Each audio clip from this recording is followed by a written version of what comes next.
Praise the Lord. கர்த்தருடைய நாமம் மகிமைப்படுவதாக. இந்த நல்ல நாளில் திரும்பமாக எங்களை காண கர்த்தர் கொடுத்த கிருபைகளுக்காய் அவருக்கு நன்றி செலுத்துகிறேன். இந்த நாளில் கர்த்தர் நம்மோடு கூட பேசும்படியாக அவர் கொடுத்திருக்கிற வசனத்தை நாம் வாசிக்கலாம். லூக்கா எழுதின சுவிசேஷம் 13வது அதிகாரம் 12வது வசனம். லூக்கா 13வது அதிகாரம் 12வது வசனம். இயேசு அவளை கண்டு தம்மிடத்தில் அழைத்து, ஸ்திரீயே, உன் பலவீனத்தினின்று விடுதலையாக்கப்பட்டாய் என்று சொன்னார் என்று வேதம் சொல்லுகிறது. ஆமென். பிரியமான தேவ பிள்ளைகளே, கர்த்தர் இந்த நாளை நமக்கு கொடுக்கிறதான வார்த்தை, இயேசு அந்த ஸ்திரீயை கண்டு தம்மிடத்தில் அழைத்து, ஸ்திரீயே, உன் பலவீனத்தினின்று விடுதலையாக்கப்பட்டாய் என்று சொன்னார் என்று வேதத்தில் எழுதப்பட்டிருக்கிறது போல, இன்றைக்கு உங்களுடைய வாழ்க்கையில் நீங்கள் சில பலவீனத்தில் இருப்பீர்களே ஆனால், சில சரீரத்தில் சில சோர்வுகள், சில வியாதிகள், நெடுங்காலமாக படுத்த படுக்கையாக இருக்கிற இந்த வியாதியிலிருந்து எனக்கு ஒரு விடுதலை இல்லை, நெடுங்காலமாக இந்த ஒரு கட்டி என்னுடைய சரீரத்தில் இருக்குது, நெடுங்காலமாக நான் இந்த பலவீனத்தினால் போராடி கொண்டிருக்கிற ஒரு முன்னேற்றம் இல்லை என்று நீங்கள் கலங்கி கொண்டிருப்பீர்களே ஆகில், கர்த்தர் சொல்லுகிறார், உன் பலவீனத்தினின்று நீ விடுதலையாக்கப்பட்டாய். இந்த பகுதியில் நம்ம ஒரு ஸ்திரீயை குறித்து வாசிக்கிறோம். 18 வருஷம் பலவீனப்படுத்துகிற ஆவி அவளுக்குள்ளே இருந்து அவளை கொஞ்சம் கூட வேதம் சொல்லுகிறது, அவள் எவ்வளவேனும் நிமிரக்கூடாதபடிக்கு கூனியாக இருந்தாள் என்று. கொஞ்சம் கூட அதில் எந்த இம்ப்ரூவ்மெண்ட், எந்த முன்னேற்றம் அவளுடைய பலவீனம் அப்படியே இருக்குது. 18 வருஷமாய் அந்த அந்த முதுக பகுதியில் இருக்கிறதான அந்த கூணுனால குனிந்த வண்ணமாகவே அவள் இருந்து கஷ்டப்படுகிறாள். இயேசு அவளை கண்டு சொல்லுகிறார், உன் பலவீனத்தினின்று விடுதலையாக்கப்பட்டாய்.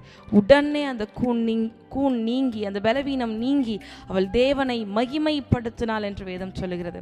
இன்றைக்கி உங்கள் சரீரத்தில் ஒரு பலவீனமாக இருக்கலாம், இல்லை உங்களுடைய ஆவியில் பலவீனங்கள் இருக்கலாம், உங்களுடைய மனநிலைகளில் பலவீனங்கள் இருக்கலாம். பிசாசு சில பிரச்சனைகளை, உங்கள் குடும்பத்தில் நடந்த சில சூழ்நிலைகளை, சில பிரச்சனைகளை கொண்டு வந்து உங்களுடைய மனநிலையை பாதித்திருக்கலாம். அதையே யோசித்து யோசித்து யோசித்து நீங்கள் ஆவியானவருடைய சமூகத்தை விட்டு, கர்த்தரின் சமூகத்தை விட்டு நீங்கள் விலகினவர்களாய், உங்களுடைய ஆவியில பலவீனப்பட்டவர்களாய் நீங்கள் இருக்கலாம். கர்த்தர் இன்றைக்கு சொல்லுகிறார், நான் உன் பலவீனத்தினின்று உன்னை விடுதலையாக்குகிறேன். இன்றைக்கு கர்த்தர் உங்களுடைய ஆவியில் ஒரு சுகத்தை கொடுக்கிறார், உங்களுடைய மனநிலையில் ஒரு சுகத்தை கொடுக்கிறார், உங்களுடைய சரீரத்தில் ஒரு சுகத்தை கொடுக்கிறார். கர்த்தரை விசுவாசித்து கர்த்தரை மகிமைப்படுத்தி கர்த்தர் உங்களுக்காக வைத்திருக்கிற விடுதலையை, சுகத்தை நம்ம எல்லோரும் பெற்றுக்கொள்ளலாம். கண்களை மூடி நம்ம ஜெபிக்கலாமா? ஆவியான தகப்பனே, உமக்கு நன்றி அப்பா. இந்த நல்ல வேலைக்காய் ஸ்தோத்திரம், நீர் கொடுத்திருக்கிறதான வார்த்தைக்காய் ஸ்தோத்திரம். உன் பலவீனத்தினின்று விடுதலையாக்கப்பட்டா என்று அப்பா இந்த ஸ்திரீயை பார்த்து சொன்ன தேவன், இன்றைக்கு நம்முடைய பிள்ளைகளை பார்த்து சொல்லியிருக்கிறீங்க. நம்முடைய பிள்ளைகளுடைய வாழ்க்கையில் பலவீனப்படுத்துகிற ஆவியை நாங்கள் கடிந்து ஜெபிக்கிறோம். பலவீனங்கள் நீங்கட்டும், சோர்வுகள் நீங்கட்டும், வியாதிகள் நீங்கட்டும் அப்பா, பிரச்சனைகள் நீங்கட்டும் அப்பா. எத்தனையோ வருஷங்களை படுத்திருக்கிறதான இந்த படுத்த படுக்கையா இருக்கிறேனே, என்னுடைய வாழ்க்கையில் ஒரு முன்னேற்றம் இல்லை, என்னுடைய வியாதியில் ஒரு முன்னேற்றம் இல்லை என்று கலங்கி கொண்டிருக்கிற பிள்ளைகளுக்கு கர்த்தர் சுகத்தை தருவீராக. ஆவியில அப்போ ஆத்துமாவில், மனநிலையில, சரீரத்தில் ஒரு சுகம் உண்டாகட்டும் ஆண்டவரே. கர்த்தர் உதவி செய்வீராக. பிள்ளைகளை தூக்கி எடுத்து ஆசீர்வதித்து விடுவித்து காத்துக்கொள்ளும் மீட்பர் இயேசு கிறிஸ்துவின் நாமத்தில் பிதாவே, ஆமென். God bless you. கர்த்தர் தாமே உங்களை ஆசீர்வதிப்பாராக. ஆமென். கரங்கள் பிடித்தவரே, கைவிட்டு விடுவீரோ? கரங்கள் பிடித்தவரே, கைவிட்டு விடுவீரோ?